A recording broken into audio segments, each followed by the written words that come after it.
The government can print money. Why doesn't it just print some and hand it out? Certainly this would alleviate poverty and stimulate the economy.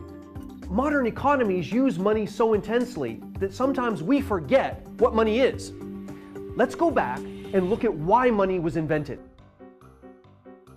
Before the invention of money, people exchanged things that they produced for things that other people produced. We call this barter. Barter is very inefficient because you have to find someone who not only has what you want, but wants what you have. Economists call this the double incidence of wants problem. Another problem with barter is that it becomes difficult to save up what you produce. Our caveman would never have been able to save up for college, not just because colleges didn't exist, but because 4 years of tuition would cost 40,000 chickens.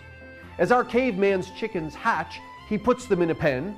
Over time, he adds more and more chickens. But as time passes, the first chickens grow old and die.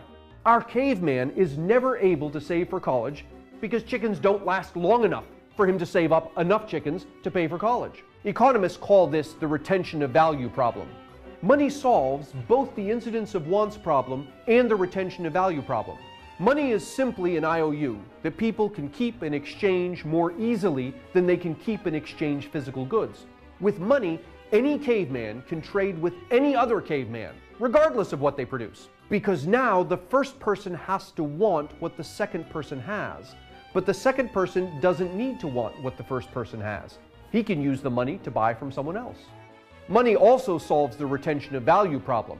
Our caveman can raise and sell chickens and put his money under a rock. He can keep doing this as long as he likes, because the money doesn't deteriorate. When he's saved enough, he can go buy something expensive.